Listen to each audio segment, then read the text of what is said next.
नमस्कार, मैं नरसिंहदेव पांडे। साथियों, ये मेरा ऑफिशियल चैनल सच स्टेशन है, जिस पर मैं आप सभी को पेंशन से जुड़ी हर जरूरी और अहम खबर देता हूं। अगर आपने अभी तक हमारे इस चैनल को सब्सक्राइब नहीं किया है तो पेंशन से जुड़ी हर जरूरी खबर पाने के लिए अभी इस चैनल को सब्सक्राइब करें। आज की यह खबर सिर्फ एक सूचना नहीं बल्कि उनके जीवन के संघर्ष का वो प्रमाण पत्र है जिसे उन्होंने अपने खून पसीने से लिखा है। उन सबका जिन्होंने इस ऐतिहासिक दिन की तमन्ना अपनी आंखों में बसाई, अपने दिल की धड़कनों में उम्मीदों के दीप जलाए और अपनी लाठियों के सहारे सड़कों पर उतरकर यह सबूत दे दिया कि उम्र सिर्फ सांसों की गिनती है, हौसलों के आगे झुकने वाली नहीं। आज वह क्षण हम सबके सामने है जिसे कभी एक असंभव सपना समझा जाता था। यह कोई आम खबर नहीं है, यह घोषणा पत्र है, यह क्रांति का उद्घोष है, यह उस अथक संघर्ष के महाकाव्य का अंतिम सर्ग है जिसे करोड़ों वरिष्ठ नागरिकों ने कई सालों तक लिखा। इस बार के रंगों में अब गुलाल के साथ साथ समृद्धि की चमक भी घुलेगी। जी हां, वह दूर का तारा जिसे न्यूनतम पेंशन का सपना कहा जाता था, अब धरती पर उतरकर पूरी तरह से हकीकत का रूप ले चुका है। प्रधानमंत्री नरेंद्र मोदी और वित्त मंत्रालय ने मिलकर एक ऐसा फैसला सुनाया है जिसने पिछले कई सालों की उपेक्षा, बेरुखी और झूठे वादों के पहाड़ को एक झटके में ध्वस्त कर दिया है। यह फैसला भारतीय लोकतंत्र के इतिहास में सबसे बड़ा पेंशन सुधार करार दिया जा रहा है और इसका श्रेय जाता है केवल आप सबकी अटूट एकता और कमांडर अशोक रावत के उस लौ संकल्प को जिसने इस आंदोलन को असंभव की सीमाओं को पार कराया। हमारे पास मौजूद अत्यधिक विश्वसनीय सूत्रों के अनुसार सरकार ने आखिरकार पेंशनर्स की एकजुटता के सामने समर्पण कर दिया है। कमांडर अशोक रावत और उनकी टीम ने जिन मांगों को हमेशा असंभव करार दिया जाता था, वे आज मंजूरी की आखिरी डगर पर है। यह सिर्फ एक साधारण जीत नहीं है, यह उन दबे कदमों की आहट की विजय है जिनकी गूंज से दिल्ली की सड़कें कांप उठी थी। यह उन हाथ उनकी फतेह है जिन्होंने लाठियों के सहारे सरकारी दफ्तरों के सामने धरना देकर अपने अधिकारों की मांग को बुलंद किया। स्वयं प्रधानमंत्री मोदी ने इस मामले में सीधा हस्तक्षेप करते हुए वित्त मंत्रालय को स्पष्ट आदेश दिए हैं कि देश के उन बुजुर्गों के साथ जिन्होंने अपनी जवानी देश के निर्माण में लगा दी, अब किसी भी कीमत पर अन्याय नहीं होने दिया जाएगा। यह निर्णय केवल एक आर्थिक सहायता नहीं है बल्कि एक भावनात्मक पुनर्वास है, एक सामाजिक पुण्य स्थापना है। यह उनके ढलते जीवन में सम्मान और गरिमा की नई सांस भरेगा। तो दोस्तों, कमर कस लीजिए क्योंकि यह खबर अब राफेल की रफ्तार से हर दिशा में फैल रही है। दिल्ली के सत्ता के गलियारों से लेकर देश के कोने कोने में बैंकों के बाहर लगने वाली लाइनों तक हर जगह एक ही चर्चा है, बस एक ही नारा गूंज रहा है, 7,500 प्लस महंगाई भत्ता। यह वह जादुई आंकड़ा है जो अब कल्पना की उड़ान नहीं बल्कि अगले कुछ ही दिनों में आपके बैंक खाते में आने वाली धनराशि का सच बनने जा रहा है। यह उन करोड़ों बुजुर्गों के संघर्ष का वह मीठा फल है जिन्होंने कभी हार नहीं मानी। कमांडर अशोक रावत के एक इशारे पर दिल्ली की सड़कों पर जो जन सैलाब उमड़ पड़ा, उसकी गूंज सत्ता के उन ऊंचे ऊंचे दरवाजों तक पहुंची जहां तक पहुंचना एक आम आदमी के लिए नामुमकिन समझा जाता था। और आज उसी गूंज के दबाव में वित्त मंत्रालय को अपनी तिजोरी के वे ताले खोलने पड़े जिन्हें सिर्फ उद्योगपतियों और अमीरों के लिए खोला जाना तय समझा जाता था। तो मेरे जांबाज पेंशनर साथियों, यह जीत सिर्फ अशोक रावत की नहीं है, यह जीत आप में से हर उस व्यक्ति की है जो चिलचिलाती धूप में अपने हक के लिए डटा रहा। यह उस बुजुर्ग की है जिसने अपनी दवा छोड़ दी लेकिन संघर्ष का दामन नहीं छोड़ा। यह उस महिला की है जिसने अपने पति के निधन के बाद अकेले इस लड़ाई को जारी रखा। यह उस युवा की है जिसने अपने माता पिता के इस हक के लिए आवाज बुलंद की। प्रधानमंत्री मोदी और वित्त मंत्रालय का यह फैसला सचमुच इतिहास के उन स्वर्णिम पन्नों में दर्ज होगा जहां लिखा होगा कि जनता की ताकत ने सरकार को झुकने पर मजबूर कर दिया। रंग का असली रंग तब चढ़ेगा जब हर घर में गुलाल के साथ साथ खुशहाली की मिठाइयां बांटी जाएंगी और घर घर में उत्सव का माहौल होगा। पेंशनर्स के धैर्य और संघर्ष ने आखिरकार वह कर दिखाया जिसे असंभव माना जा रहा था। दिल्ली के उन ऊंचे ऊंचे मंत्रालयों के गलियारों से लेकर देश के हर गांव, हर कस्बे और हर शहर में बसे करोड़ों ईपीएस 95 पेंशन धारकों के लिए आज न्याय का सूरज पूरी चमक के साथ उदित हो गया है। वह लंबे समय से चली आ रही मांग, न्यूनतम पेंशन को 1,000 रुपए से बढ़ाकर 7,500 रुपए करने की मांग, जिसे राजनीतिक दलों ने अपने घोषणा पत्रों में एक औपचारिकता मात्र समझा, वह आज केवल एक मांग नहीं रह गई है। यह सरकारी आदेश की वह आधिकारिक मोहर बन चुकी है जिसे कभी भी लगाए जाने की औपचारिक घोषणा हो सकती है। कमांडर अशोक रावत और उनकी नेशनल एजुटेशन कमेटी ने जिस अडिग संकल्प के साथ देश के इन बुजुर्गों की आवाज को बुलंद किया, जिस लगन और जुनून से उन्होंने इस मुहिम को एक जन आंदोलन का रूप दिया, उस आवाज को आखिरकार प्रधानमंत्री नरेंद्र मोदी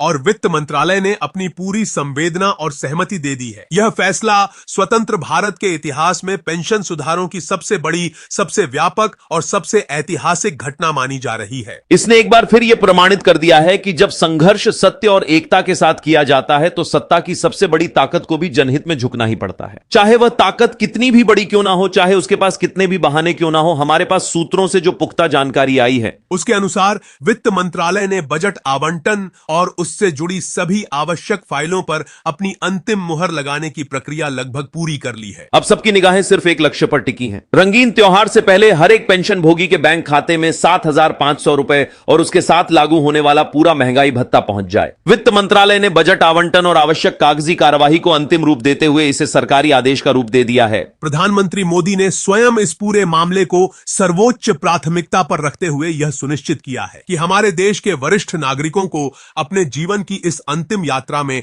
आर्थिक तंगी का सामना न करना पड़े, ना ही उन्हें किसी के सामने हाथ फैलाने की नौबत आए। यह बढ़ी हुई राशि न केवल उनकी रोजमर्रा की बुनियादी जरूरतों जैसे कि भोजन और दवाइयों को पूरा करेगी, बल्कि इससे बढ़कर यह उन्हें समाज में वह आत्मसम्मान और वह गरिमा वापस दिलाएगी जिसके वे न केवल हकदार हैं बल्कि जिस पर उनका जन्मसिद्ध अधिकार है। अब वह काला दौर हमेशा के लिए बीत चुका है जब पेंशन के नाम पर मिलने वाली उस मामूली 1,000 रुपए की रकम से एक हफ्ते की दवाइयां भी नहीं आती थी तो पूरे महीने का खर्च तो दूर की बात थी। जब बुजुर्गों को अपने ही घरों में यह सोचकर शर्मिंदा होना पड़ता था कि वे अपने परिवार पर बोझ है, वह दौर अब इतिहास के पन्नों में सिमट कर रह जाएगा। लेकिन दोस्तों, इस पूरी कहानी का एक और पहलू भी है जो बेहद दर्दनाक है, बेहद गहरा है और जिसे समझना हर उस नागरिक के लिए आवश्यक है जो इस लोकतंत्र में रहता है। यह पहलू हमें उस अंधेरे दौर से रूबरू कराता है जहां से यह संघर्ष गुजरा है। सवाल यह उठता है कि आखिर इतने सालों तक सरकार के व्हाइट कॉलर अफसर, वे नीति निर्माता जिन्हें हम सरकार कहते हैं, उन्होंने देश के इन बुजुर्गों को जानबूझकर अंधेरे में क्यों रखा? कैसे वे आंकड़ों के उस मायाजाल में फंसाकर और फाइलों के उस चक्रव्यूह में डालकर उन्हें सालों तक पागल बनाते रहे? सरकारी दफ्तरों की उन वातानुकूलित कुर्सियों पर बैठे उच्चाधिकारियों ने,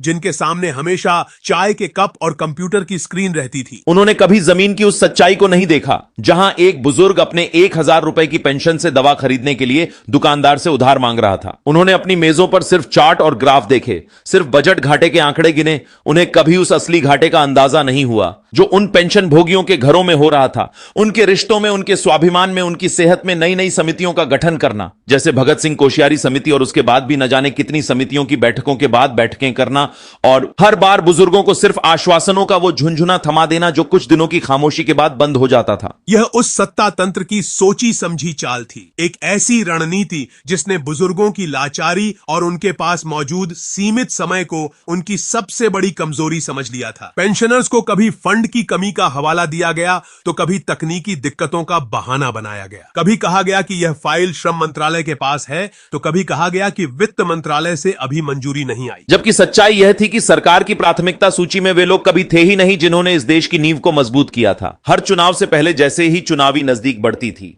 उम्मीदों की एक नई लहर जगाई जाती, नेता लोग मंचों पर आते,